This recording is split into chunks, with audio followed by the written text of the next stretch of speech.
सभी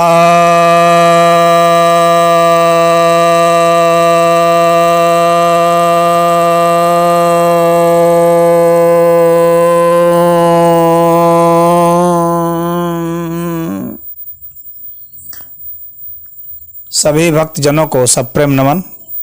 भक्तों, आज मैं आपके समक्ष नारद भक्ति सूत्र के तीसरे अनुवाक के 21वें सूत्र की व्याख्या करने जा रहा हूँ।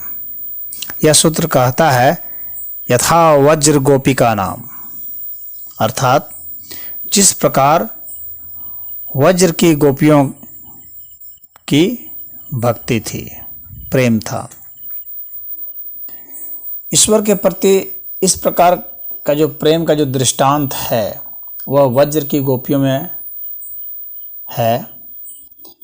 और वज्र की गोपियां श्रेष्ठ उदाहरण हैं भक्ति का। सभी लोग इन दृष्टांतों को जानते ही हैं, हिंदू समाज से जो लोग जुड़े हुए हैं, कि गोपियां अपने लोक लाज, सामाजिक भय, पति बच्चे सबको छोड़ करके भगवान कृष्ण के साथ रासलीला करती थी। उन्हीं का नाम जपते रहती थी, घर में भी बाहर भी हर जगह। खाना बनाते समय, बच्चा पालते समय, दूध दूहते समय, गोबर उठाते समय, गोईठा पाथते समय, जो भी गोपियों की जो दिनचर्या थी उसमें वे भगवान श्री कृष्ण का ही नाम जपती थी। भक्तों को यह संदेश है कि किस तरीके से जाप किया जाता है, कैसे चित्त को लगाया जाता है। जब श्री कृष्ण जाने लगे मथुरा, वृंदावन से अक्रूर जी आए थे उन्हें लिवा जाने के लिए, तो रथ के आगे वे सब लेट गई कि हम नहीं जाने देंगे।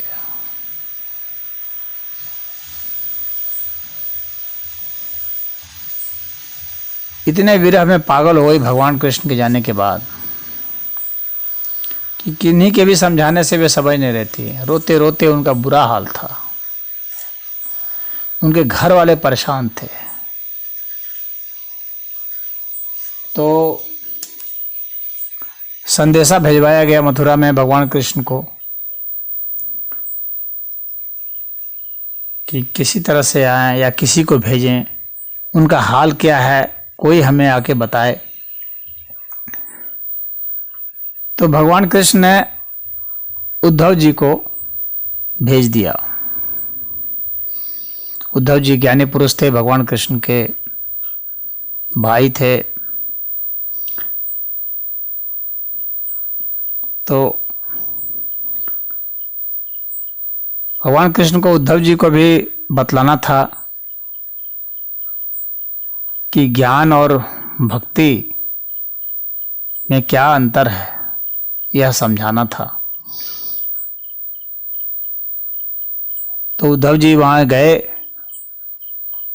वृंदावन में गोपियों से मिले, और जब उन लोगों को पता चला कि आए हैं तो सब भगवान कृष्ण के बारे में ही पूछ रही थी, वही रट लगा रही थी।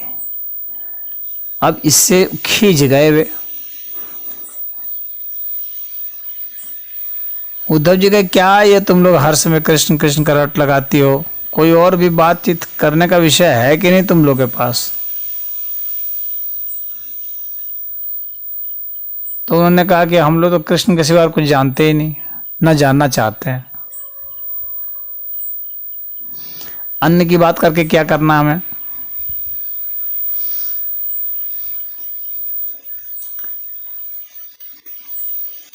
तो उद्धव जी ने कहा, अरे कृष्ण को यदि भगवान मानती हो तो वे तो सब जगह हैं, फिर क्यों रटना?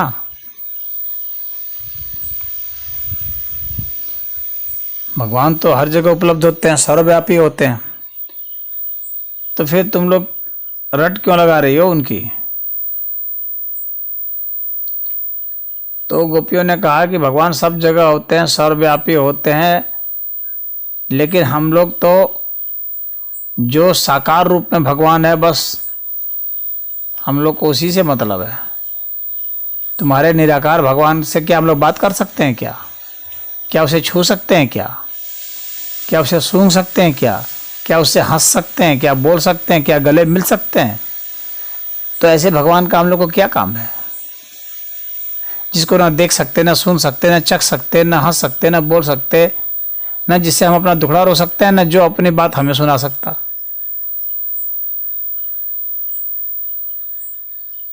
जिसके साथ हम नहीं नाच सकते, नहीं गा सकते, नहीं रास कर सकते, नहीं खा खिला नहीं सकते, पी पिला नहीं सकते। तो ऐसे भगवान की हम लोग को कोई जरूरत नहीं है।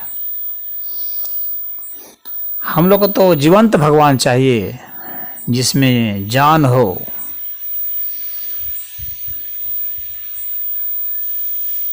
और जिसका प्रमाण हो साक्षात, जिस पर कोई शक नहीं हो कि है कि नहीं है। तो हम लोग को ऐसा भगवान चाहिए ना, और ऐसा भगवान सिर्फ श्री कृष्ण है।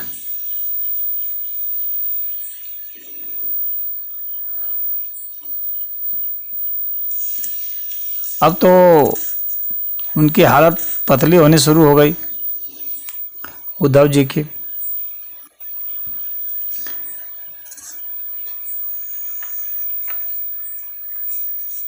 अब उन लोगों को लगा कि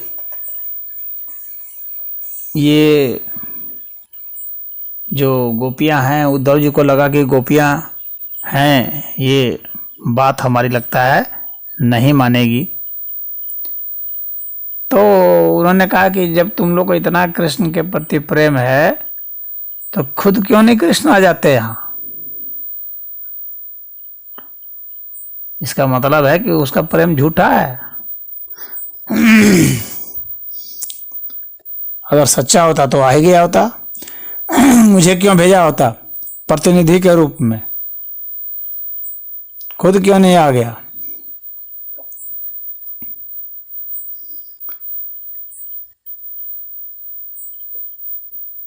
तो गोपियों ने कहा कि हम लोगों को कृष्ण का अभाव नहीं दिख रहा कहीं। कृष्ण तो है ही है, लेकिन हमें कृष्ण का वह स्वरूप चाहिए। कृष्ण तो हम लोग को तुम में भी दिख रहा है, पेड़ पौधों में भी दिखता है, सभी कुंजों में दिखता है, हर पशु पक्षियों में दिखता है।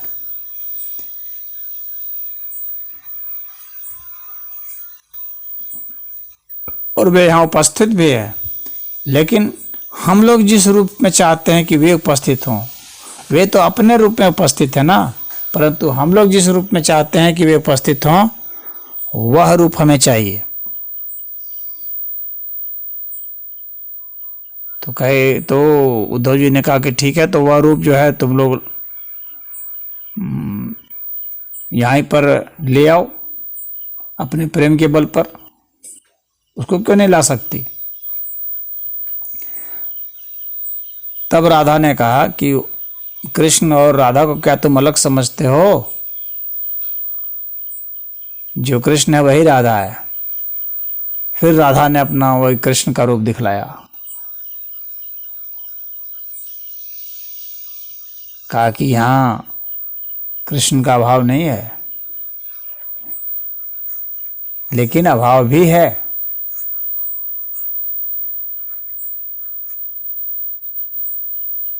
तो उद्धव कहे कि ये तो बहुत उलट बांसी हो गई कि अभाव भी नहीं है, अभाव भी है। तो राधा ने कहा, हाँ, भगवान सब जगह है और नहीं भी है, ये दोनों ही बात एक ही साथ है। और ये साधारण ज्ञानी को पता नहीं चल सकता,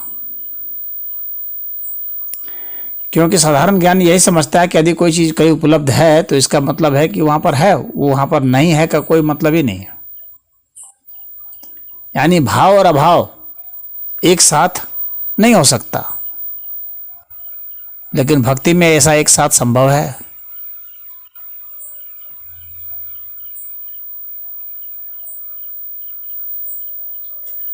तो किसी अर्थ में उपस्थिति है, किसी अर्थ में उपस्थिति नहीं भी है।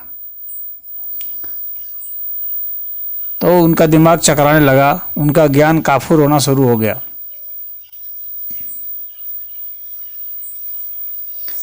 फिर उद्धव जी वहाँ उनको प्रणाम करके उन लोगों को वहाँ से विदा हो गए। गोपियों के मन प्राण देह सब जो है कृष्ण को समर्पित थे। उनके लिए कहीं और कोई चीज़ नहीं थी सिवाय कृष्ण के। उनके प्राण भी कृष्ण में थे, सब कुछ कृष्ण में थे।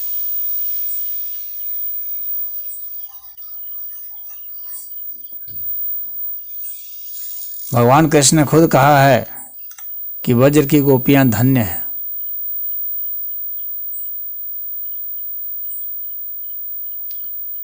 समाधि के समय मुनि भी नाम रूप सब भूल जाते हैं, लेकिन गोपियां नहीं भूलती।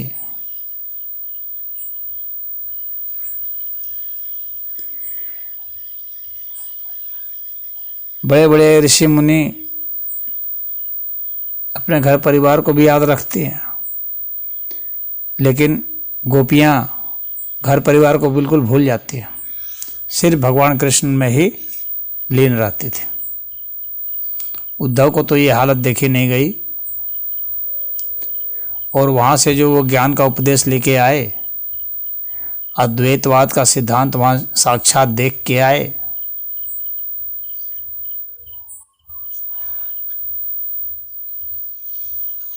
तो यह जो उदाहरण है गोपियों का, एक और घटना है गोपियों की कि भगवान कृष्ण एक बार बीमार पड़े तो वैद्यों ने सलाह दी कि इनको अमुक दवाई दी जाए, अमुक दवाई दी जाए। बहुत सारे से योग बना बना के दिए गए, लेकिन उपचार नहीं हुआ। तो वैद्यों ने कहा कि आप तो स्वयं नारायण हैं, आप ही उपाय बताइए, आप अपने को ठीक कर लीजिए, आप क्यों नहीं ठीक कर रहे हैं? तो भगवान ने कहा कि मुझे तो गोपियां ही ठीक कर सकती हैं, कोई वैद्य मुझे ठीक नहीं कर सकता। तो लोगों ने पूछा कि गोपियां ठीक कर सकती हैं, तो ठीक है, गोपियों से ही इलाज करा लिया जाए। तो भगवान कृष्ण ने कहा कि गोपियों के पैर की धूल यदि हमारे शरीर में लगा दिया जाए तो मैं ठीक हो जाऊंगा।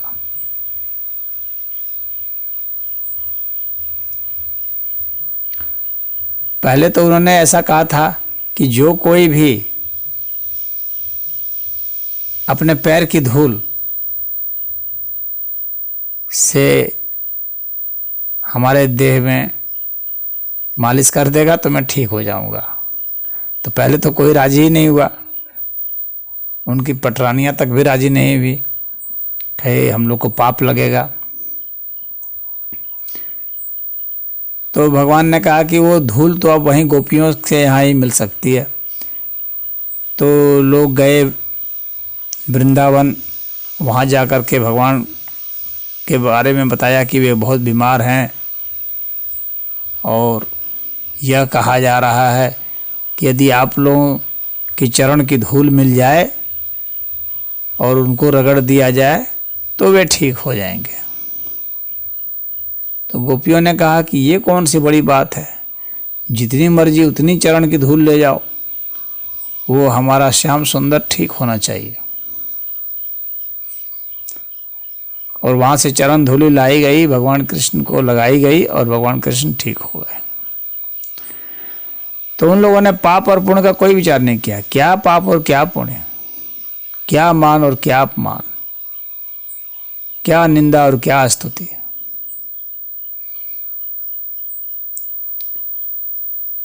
प्रेम के आगे सब ये सब धूल है। तो तो गोपियों ने ये उदाहरण प्रस्तुत किया।